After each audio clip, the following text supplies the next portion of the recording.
Dr. Seward's Diary. 30 October, 7 a.m. We are near Galatz now, and I may not have time to ride later. Sunrise this morning was anxiously looked for by us all. Knowing of the increasing difficulty of procuring the hypnotic trance, Van Helsing began his passes earlier than usual. They produced no effect, however, until the regular time, when she yielded with a still greater difficulty, only a minute before the sun rose. The professor lost no time in his questioning. Her answer came with equal quickness. All is dark. I hear water swirling by, level with my ears, and the creaking of wood on wood. Cattle low far off. There's another sound, a queer one, like... She stopped, and grew white, and whiter still. Go on, speak, I command you, said Van Helsing in an agonized voice. At the same time there was a despair in his eyes, for the risen sun was reddening even Mrs. Harker's pale face. She opened her eyes, and we all started as she said, sweetly and seemingly with the utmost unconcern, "Oh, Professor, why ask me to do what you know I can't? I don't remember anything."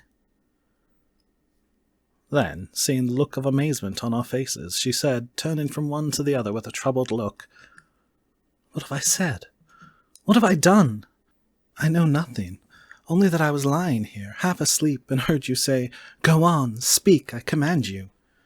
It seems so funny to hear you order me about as if I were a bad child." "Oh, Madam Mina," he said, sadly, "it is proof, if proof be needed, of how I love and honor you, when the word for your good, spoken more earnest than ever, can seem so strange because it is to order her who I am proud to obey."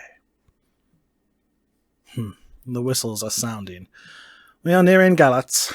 We are on fire with anxiety and eagerness. Mina Harker's Journal.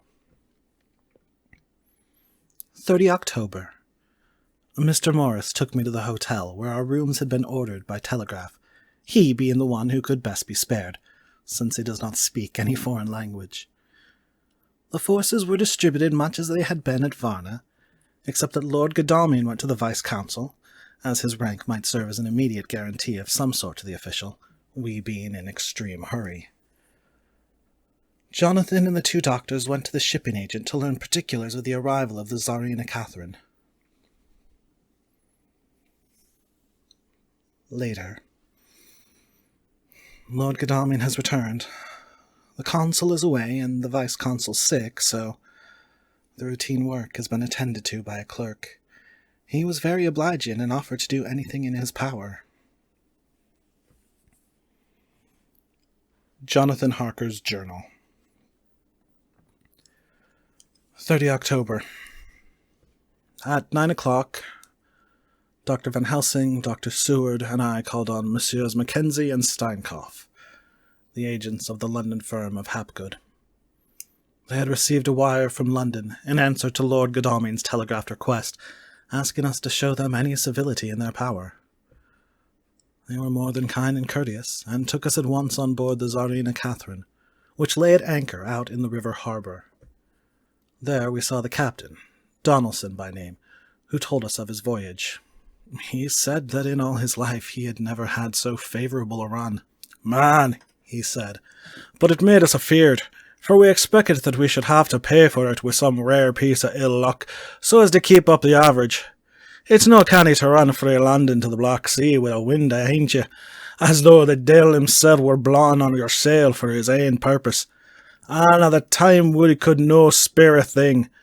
Gin we were nigh a ship or a port or a headland, a fog fell on us, and travelled with us, till when after it had lifted and we looked out, the deil a thing could we see. We ran by Gibraltar without being able to signal, until we came to the Dardanelles and had to wait to get to our permit to pass. We never were in hail of aught. At first I inclined to slack off sail and beat about till the fog was lifted, but whiles I thought that if the deil was minded to get us into the Black Sea quick, he would like to do it where we would or no. If we had a quick voyage, it would be no to our miscredit with the owners, and no hurt to our traffic, and the old mon who had served his ain purpose would be decently grateful to us for no hindering him." This mixture of simplicity and cunning, of superstition and commercial reasoning, aroused Van Helsing, who said, "Mine friend, that devil is more clever than he is thought by some, and he know when he meet his match." The skipper was not displeased with the compliment, and went on, "When I got past the Bosphorus, the men began to grumble. Some of them, the Romanians, came and asked me to heave overboard a big box which had been put on board by a queer-looking old man just afore we had started for London. I had seen them spear at the fellow, and put out with their 2 fingers when they saw him, to guard against the evil eye. Man, but the superstition of foreigners is perfectly ridiculous. I sent them about their business right quick, but as just after a fog closed in on us, I felt a wee bit as they did anent something, though I wouldn't say it was again the big box.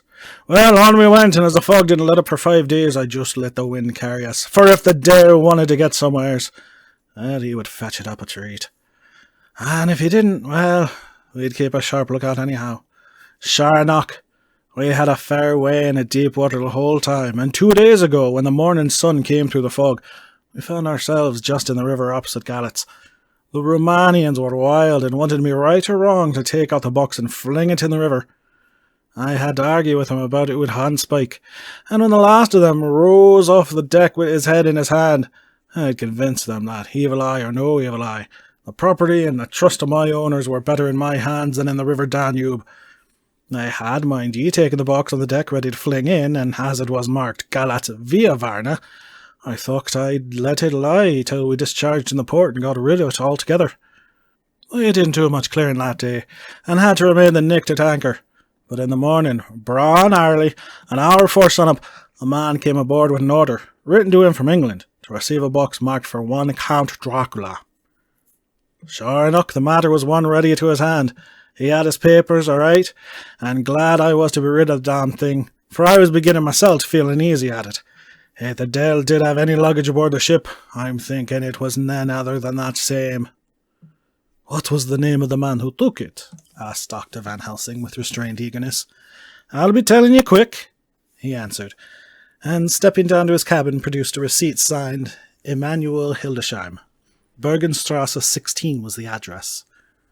We found out that this was all the captain knew, and so with thanks we came away. We found Hildesheim in his office, a Hebrew of rather the Adelphi theatre type, with a nose like a sheep and a fez.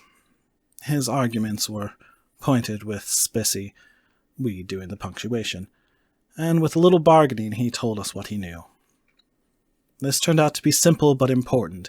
He'd received a letter from Mr. Deville of London, telling him to receive, if possible before sunrise so as to avoid customs, a box, which would arrive at Galatz in the Tsarina Catherine. This he was to give in charge to a certain Petrov Skinsky, who dealt with the Slovaks who traded down the river to the port. He had been paid for his work by an English banknote, which had been duly cast for gold at the Danube International Bank. When Skinsky had come to him, he had taken him to the ship and handed over the box, so as to save porterage. That was all he knew. We then sought for Skinsky, but were unable to find him. One of his neighbours, who did not seem to bear him any affection, said that he had gone away 2 days before, no one knew whither. This was corroborated by his landlord, who had received by messenger the key of the house together with the rent due in English money. This had been between 10 and 11 o'clock last night. We were at a standstill again. Whilst we were talking, one came running and breathlessly gasped out that the body of Skinsky had been found inside the wall of the churchyard at St. Peter, and that the throat had been torn open as if by some wild animal. Those we had been speaking with ran off to see the horror, the women crying out, "This is the work of a Slovak." We hurried away, lest we should have been in some way drawn into the affair, and so detained. As we came home, we could arrive at no definite conclusion. We were all convinced that the box was on its way, by water, to somewhere. But where that might be, we would have to discover. With heavy hearts, we came home to the hotel to Mina. When we met together, the first thing was to consult as to taking Mina again into our confidence. Things are getting desperate, and it is at least a chance, though a hazardous one. As a preliminary step, I was released from my promise to her.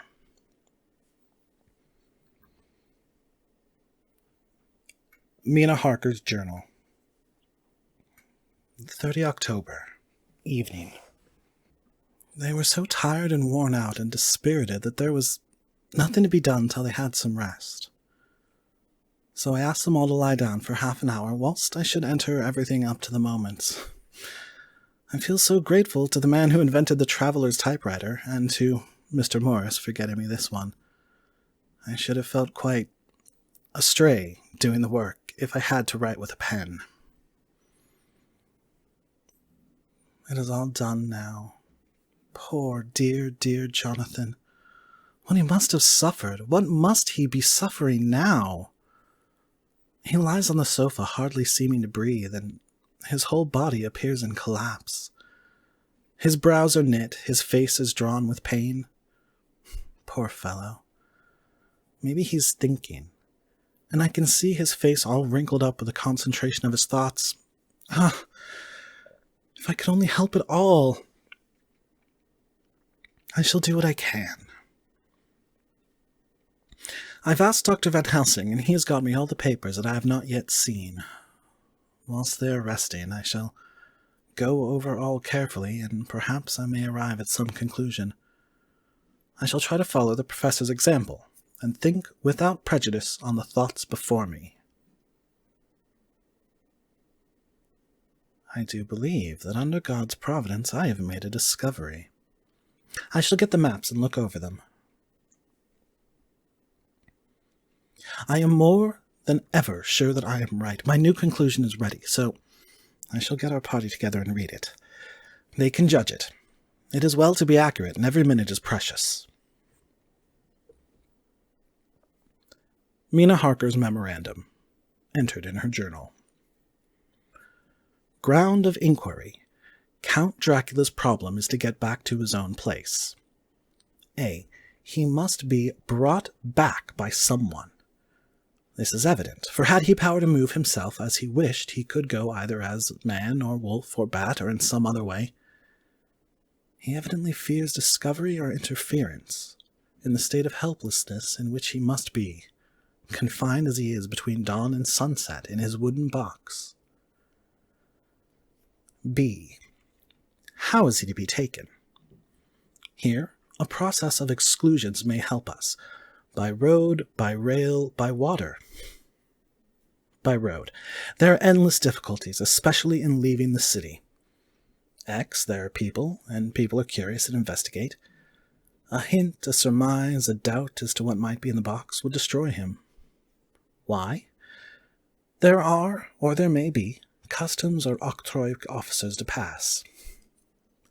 Z, his pursuers might follow. This is his highest fear, and in order to prevent his being betrayed, he has repelled, so far as he can, even his victim, me.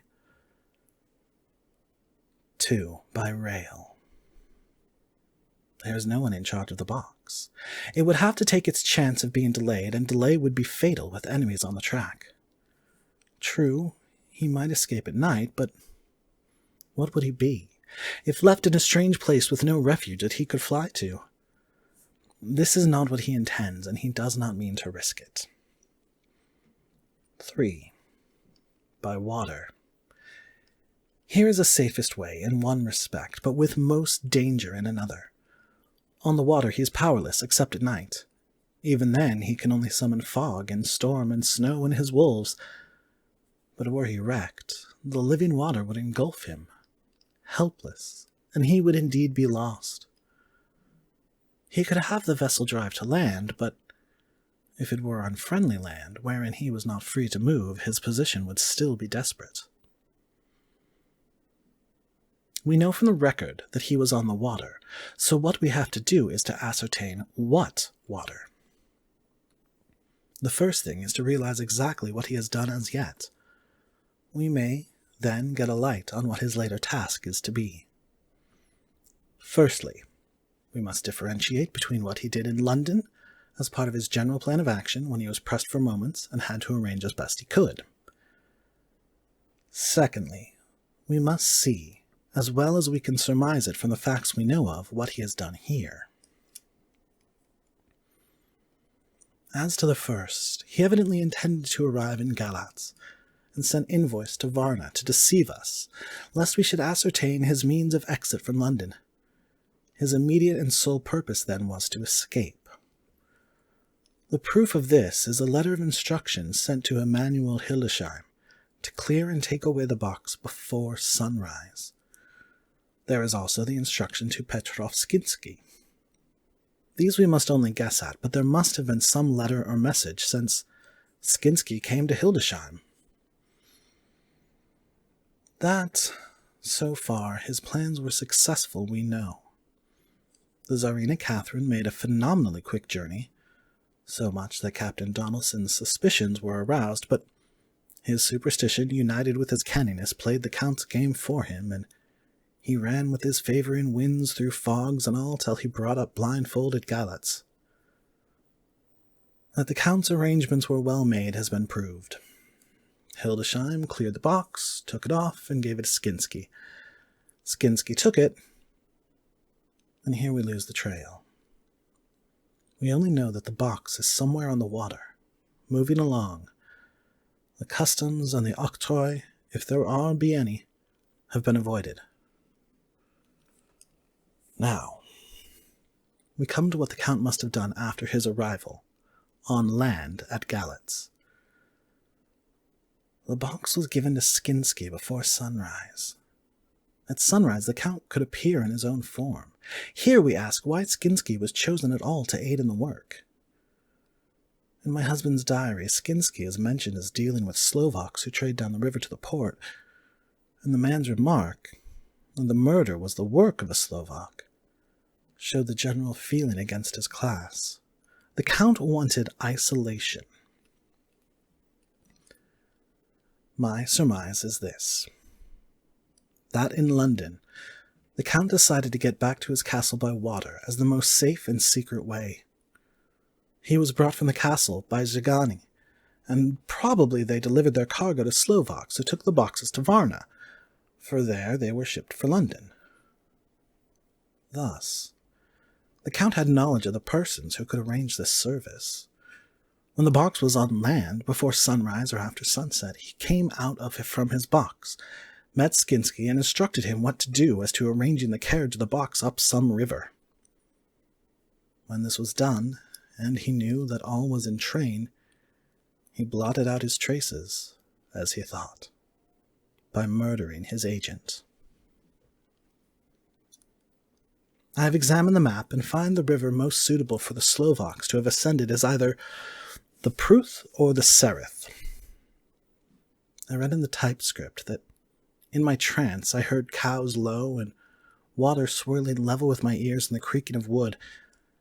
The Count in his box, then, was on a river in an open boat, propelled probably either by oars or poles, for the banks are near and it is working against stream. There would be no such sound if floating downstream. Of course, it might not be either the Sereth or the Pruth, but we may possibly investigate further. Now, of those two, the Pruth is the more easily navigated, but the Sereth is, at Fundu, joined by the Bistritza, which runs up round the Borgo Pass.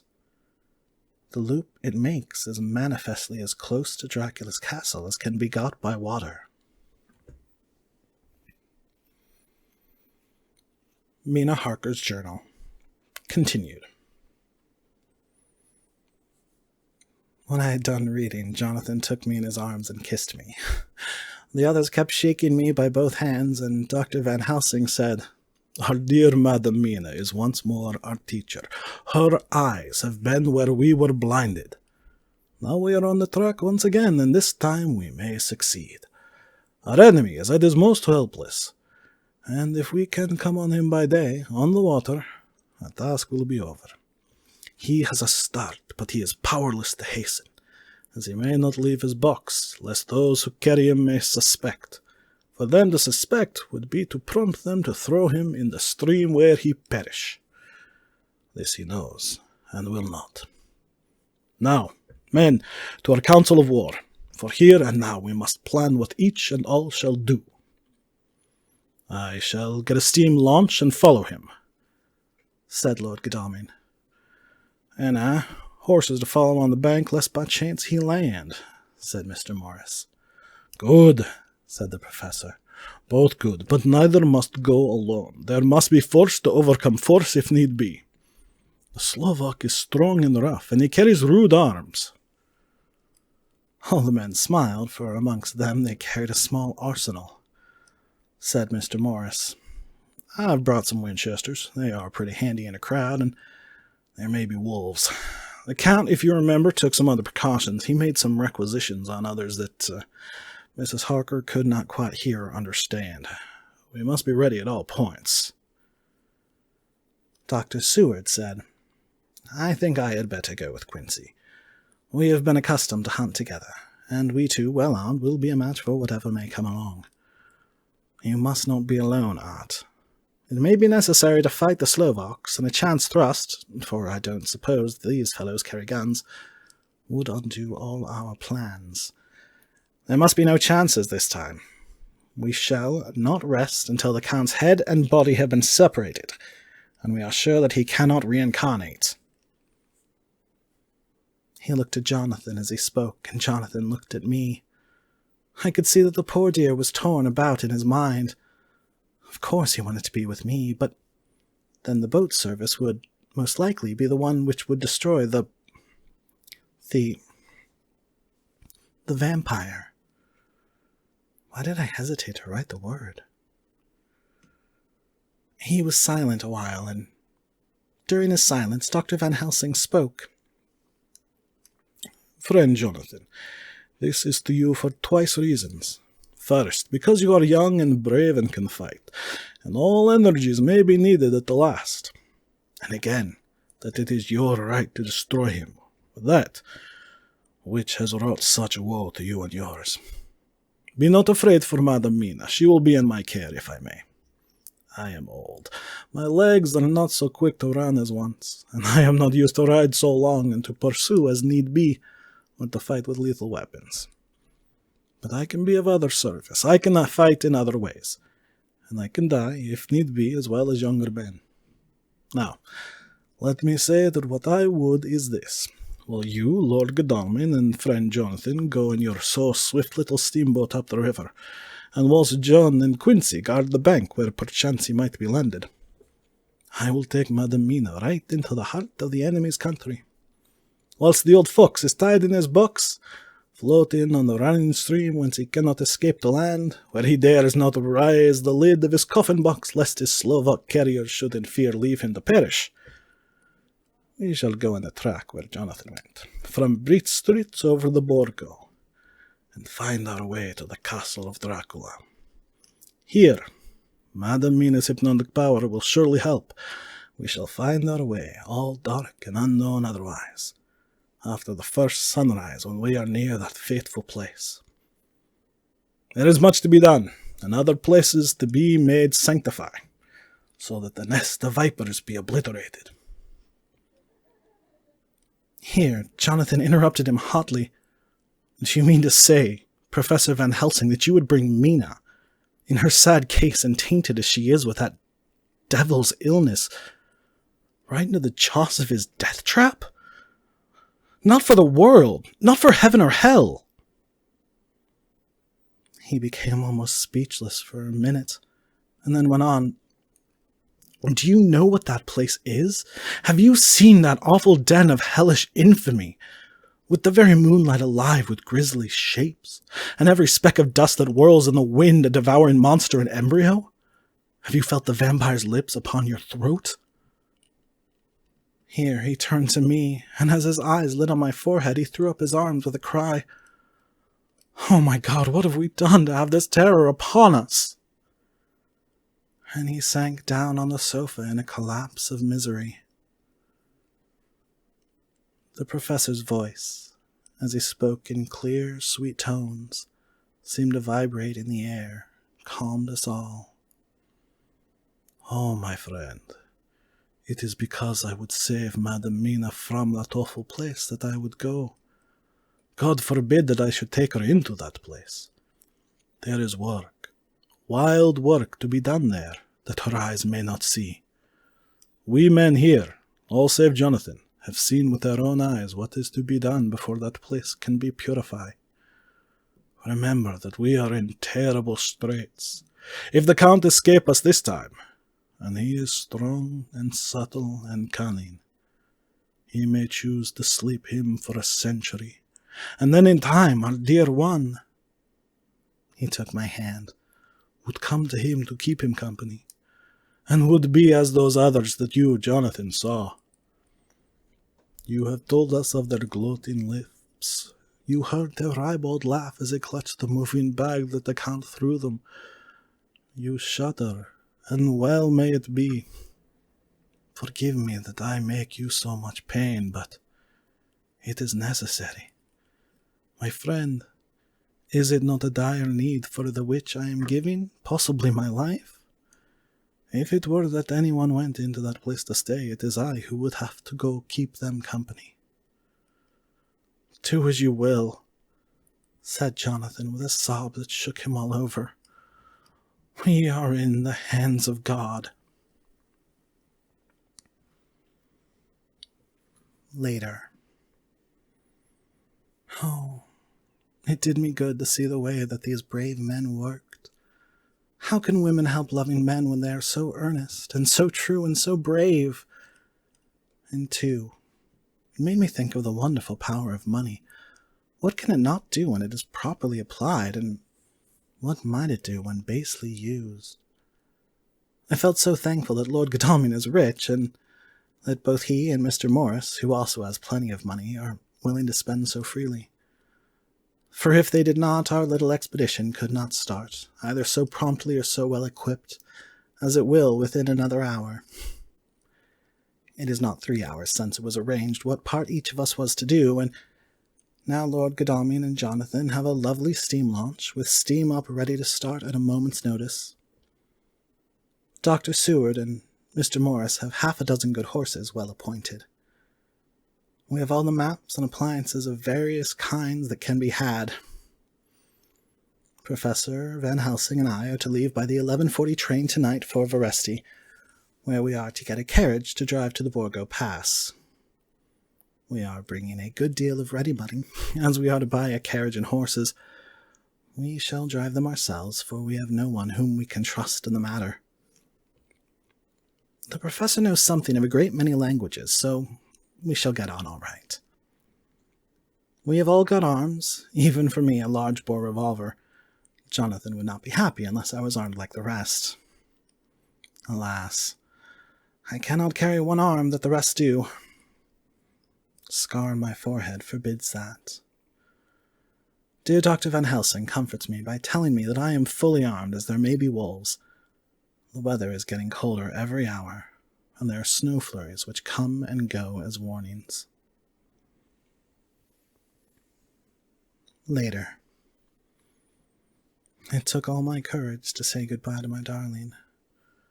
We may never meet again. Courage, Mina. The professor is looking at you keenly. His look is a warning. There must be no tears now, unless it may be that God will let them fall in gladness.